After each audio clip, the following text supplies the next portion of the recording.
Okay, so here we are back in my personal Facebook account.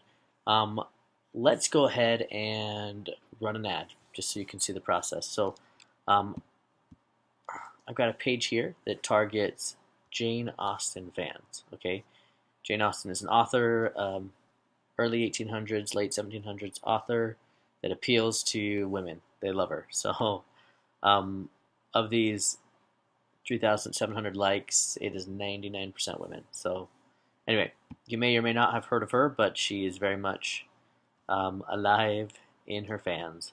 So this page targets her and anything Jane Austen. So I made a post recently down here for a movie called Austenland. It's all about Jane Austen, reenacting modern times. So this is definitely something that would appeal to this audience. So what I want to do then is I want to drive an ad to this post. So when people click on this and buy it from my Amazon affiliate link, I can make a commission, right? So we're using this as an example. So I'm going to come over here, go to the Facebook ads,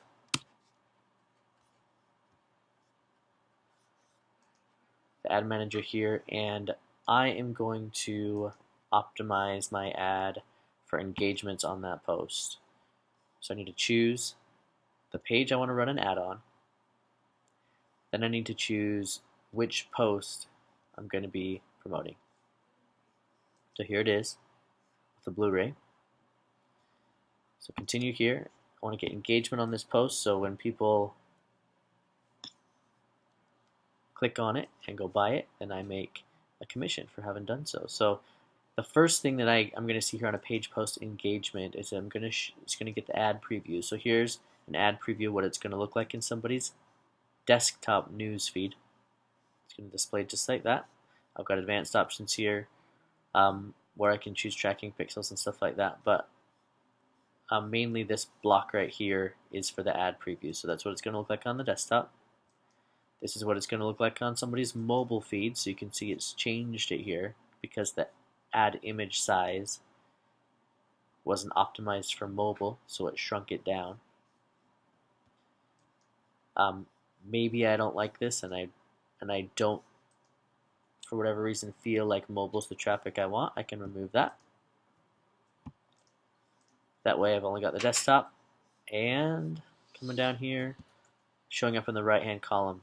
Do I like this, the way it displays? Yeah, I think it's great. I think that'll captivate people, so I'm leaving that. So I've got my ad then showing up on the desktop and the right column.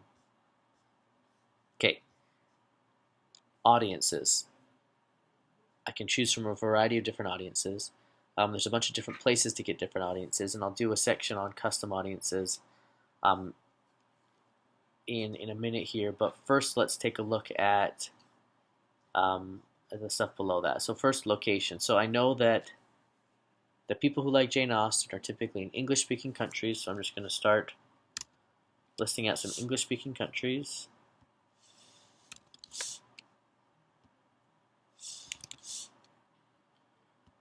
Of people who will probably buy something from Amazon.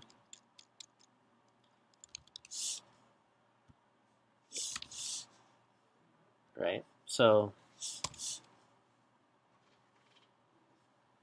and the likes, right? So here I have the countries that I'm willing to allow Facebook to display this ad to people in those countries, right? Age, I'm going to definitely want this ad only to be shown to women who are out there shopping. So who's got money? People can start working at 16. Ladies who like Jane Austen are probably in this demographic between those two numbers. So I can say women between those two numbers that speak English, that live in these countries.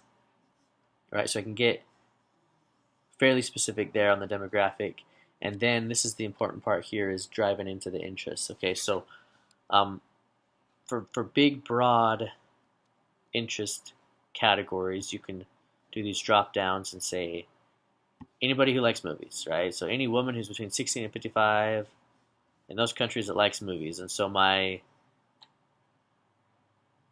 potential reach here is 66 million people.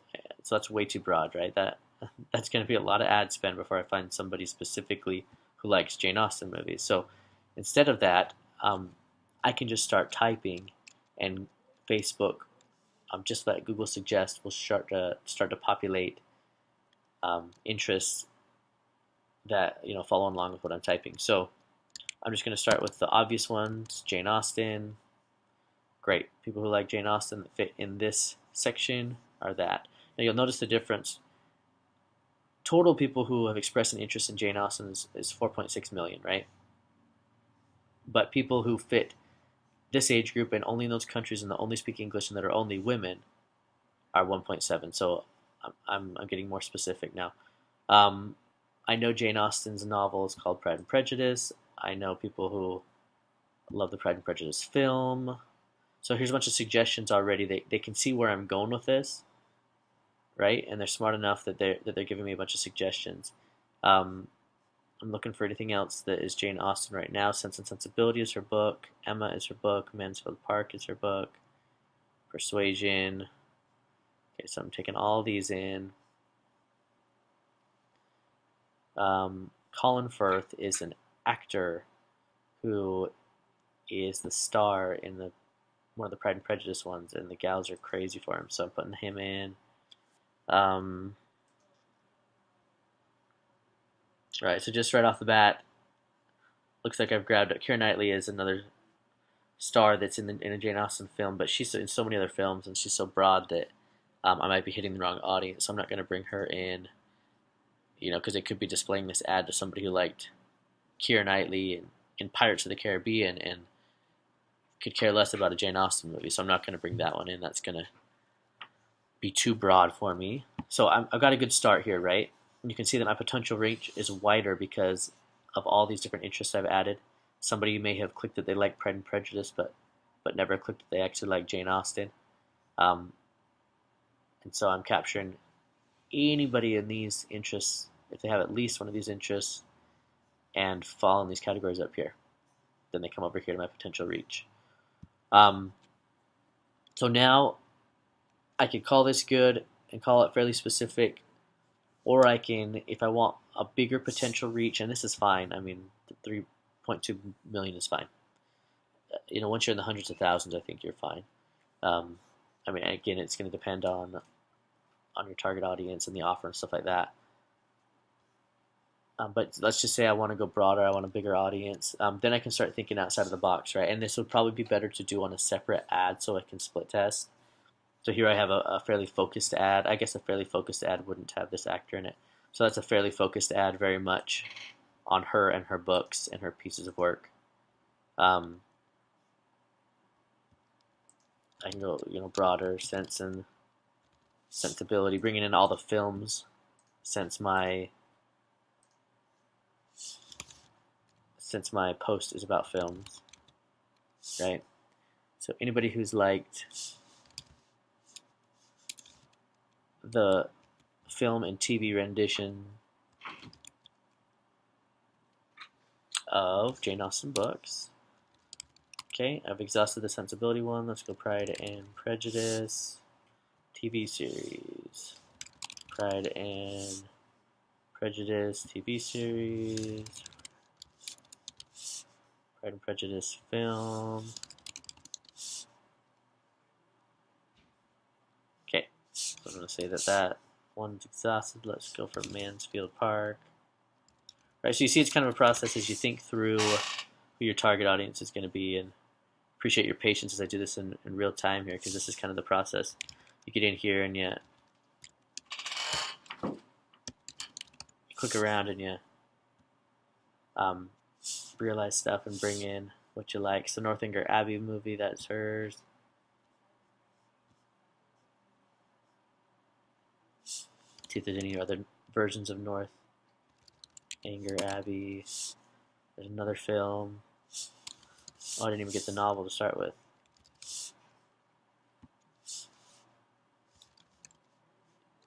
And for whatever reason, there's two listings for Northanger Abbey, one that's capitalized, one that's not. Grab them both, why not? Right, so here I brought in all the films that are related to these novels and this author. So that's probably going to be a pretty good target there. And then I can go as far as to say don't target people that are in my group because I'm going to hit them a different way, on my page and stuff like that. Or I can just connect them all, or I can run this ad only to people who are fans of the page and who've expressed interest in these films.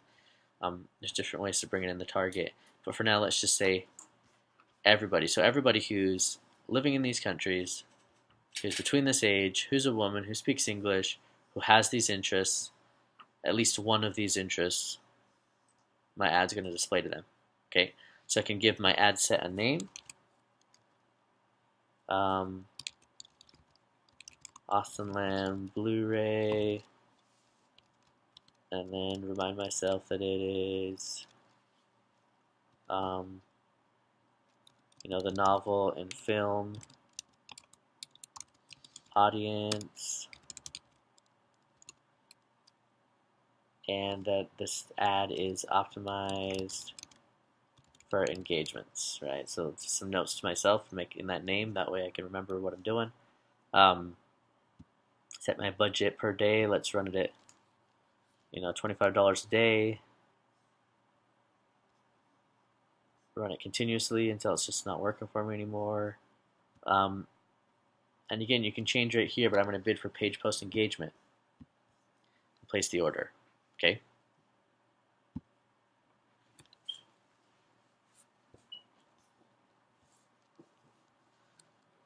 So here we have that ad. So I look at all my campaigns.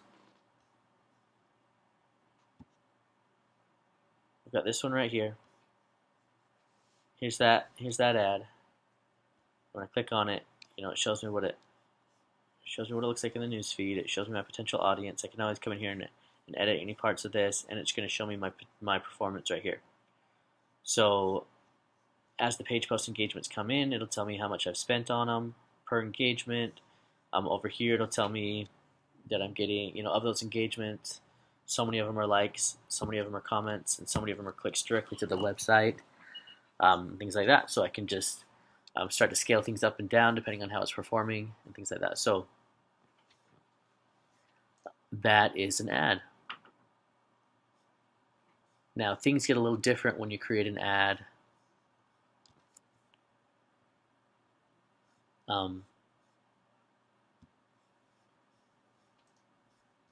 Oh, it shows the objective for me. Let's back out a little bit.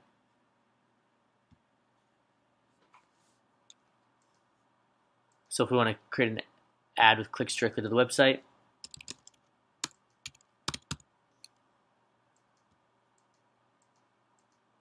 what it's going to do is it's going to make sure that website is fine, and then it's going to pull in whatever images it can from the website.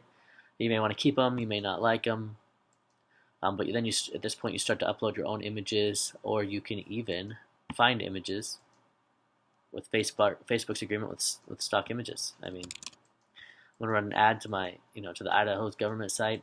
Let's find images that say Idaho to people. Idaho is the most linear footage of fishing rivers in the nation, so let's do a fishing picture. This one's great. It says Idaho right on it. Stuff like that, right? So I can choose my favorite images. Shutterstock just lets me borrow them in here for free in Facebook to run the ad. Now what's different with this is, since I'm not promoting a post, I pretty much just have to create a post for Facebook to do it. So it says choose a Facebook page. So you have to have this associated with the page. If you don't have one, you can create a new page. But this post has to be associated with the page. So ideally, I'd have an Idaho page, right? If I was promoting Idaho. I need to write a headline here. So using those copy secrets I told you, 7 best fishing holes in Idaho, right?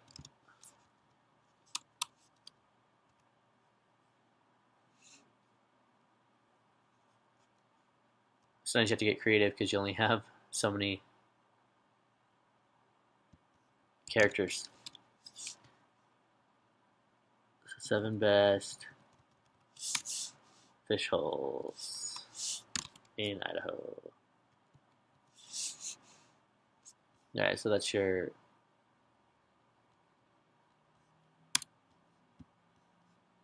right, so however you can put your headline in there and then the text. Click here to see the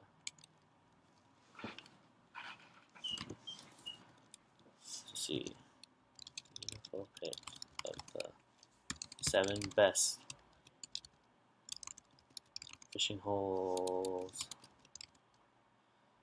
in the state of Idaho. So you can see where this is going. This text right here comes up on the top. The headline is actually below the image. And this is a new feature. Facebook allows you to add call to action buttons, so you can learn more, right? Or you can shop now, book now for an event.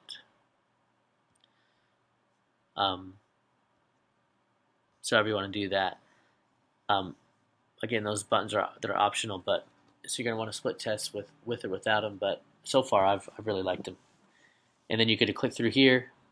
You're gonna make sure it looks good on a mobile. I think it does. This image comes off really great. Makes them feel like they can download those pictures.